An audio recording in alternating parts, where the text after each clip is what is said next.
महंगाई को लगातार बढ़ाने वालों, जनता माफ नहीं करेगी। युवाओं को बेरोजगार रखने वालों, जनता माफ नहीं करेगी। कुछ नहीं मिलता बेटा, बहुत जल्द मिलेगा। अच्छे दिन आने वाले हैं बाबा। कैसा लगा? यह तब की बात है जब मोदी जी प्रधानमंत्री बनने का ख्वाब लिए चुनावी मैदान में उतरते हैं। सपनों का सौदागर बन सपने बेचने निकल पड़ते हैं। सपने बिक भी जाते हैं, बहुमत में सरकार बनती है, देश का धकाधक विकास होता है। विकास वाली ट्रेन इतनी फास्ट गुजरती है, जब तक आप कुछ सोचे समझे तब तक हिंदू मुस्लिम, भारत पाकिस्तान, जय श्री राम और वंदे मातरम ट्रेन पर सवार हो जाते हैं और बदलाव का नया चोला पहन लेता है। तब प्रधान सेवक बेधड़ल्ले से देश और युवाओं का उद्धार करने में लग जाते हैं। युवाओं को अच्छे दिन ढूंढने की ज़रूरत नहीं होता है और ना ज़रूरत पड़ता है। अच्छे दिन तो उनके जेब में उछल कूद मचा देता है। बेरोजगारी तो छू मंतर हो जाती है। युवाओं से चुनाव में किए वादों के मुताबिक युवाओं को सड़क से उठाकर जबरन धर्मांतरण की तरफ नौकरी दिया जा रहा है, जैसे यूपी चुनाव से पहले पोस्टरों पर लिखा है। पढ़ा लिखा युवक घर में दुबक जाता है, डुबकी लगा लेता है। अब सरकारी नौकरी करना पड़ेगा, सरकारी नौकर बनना पड़ेगा। डिग्री हाथ भी नहीं लगी कि सरकारी फरमान आता है, आओ नौकरी इंतजार में बैठी है। आंखें तरस गई है, ज्वाइन कर लो महबूब। महंगाई को लगातार बढ़ाने वालों, जनता माफ नहीं करेगी। युवाओं को बेरोजगार रखने वालों, जनता माफ नहीं करेगी। कुछ नहीं मिलता बेटा, बहुत जल्द मिलेगा। अच्छे दिन आने वाले हैं बाबा। अब की बार मोदी सरकार। अभी भी मजाक लग रहा होगा आपको। खैर, आते हैं असल मुद्दे की ओर। बेरोजगारी का आलम क्या है ना पूछो बेरोजगारों से सनम।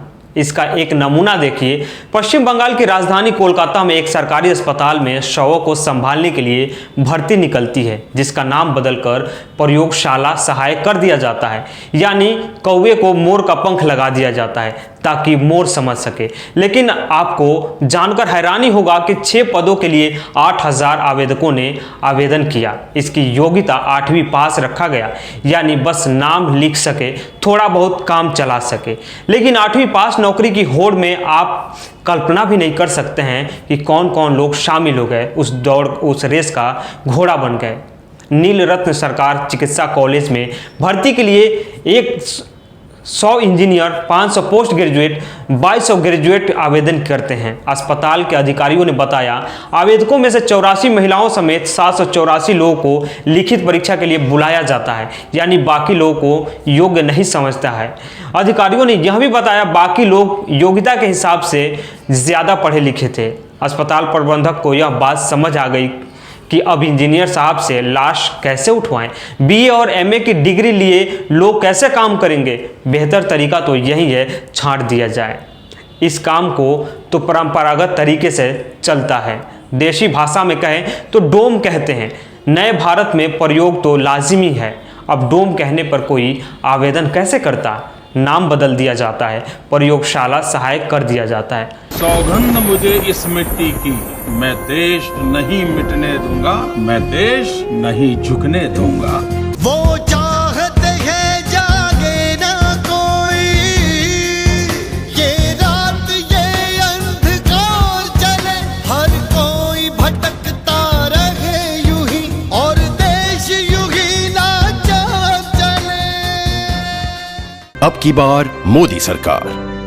लेकिन जरा सोचिए, इंजीनियर की डिग्री यानी इंजीनियरिंग की डिग्री लिए, एमबीए की डिग्री लिए, बीए की डिग्री लिए अभ्यर्थी सड़कों पे भटक रहे हैं। वो इंजीनियर जो पुल, बड़े बड़े महल, सड़क यानी तमाम तरह के कंस्ट्रक्शन का काम करते हैं, वो शवों को संभालने के लिए बुलाए जाते हैं, शवों को संभालने के लिए मजबूर हो जाते हैं, आवेदन करते हैं ताकि उनका ज़िंदगी गुजर हो सके। इतने मजबूर हो गए हैं।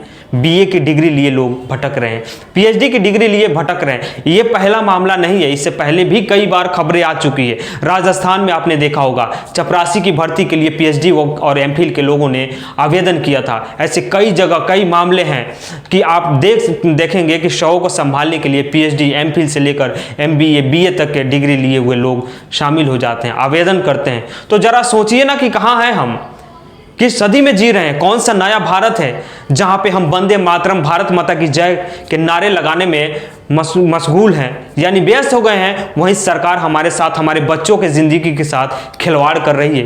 आपका बच्चा नहीं होगा लेकिन आपके पड़ोसी का जरूर होगा जो बेरोजगार होगा, जो नौकरी के लिए दर दर भटकता फिरता होगा और रोजगार के लिए हर रोज वो नए ख्वाब लेकर सुबह निकलता होगा कि शाम को कुछ हाथ लेकर आएंगे लेकिन निराश होकर लौटता होगा।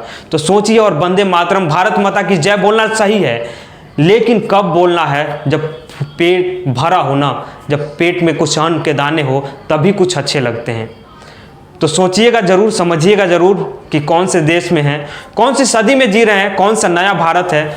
अगर हमारी वीडियो अच्छी लगी तो कमेंट करके जरूर बताइएगा, कमेंट जरूर कीजिएगा कि हम खबरें आप तक कैसे पहुंचाते हैं, और ये जरूर बताइएगा कि कौन सा नया भारत है। तो खैर लाइक कीजिए, शेयर कीजिए, सब्सक्राइब कीजिए और हाँ, यूट्यूब पे बेल आइकन जरूर दबाइएगा।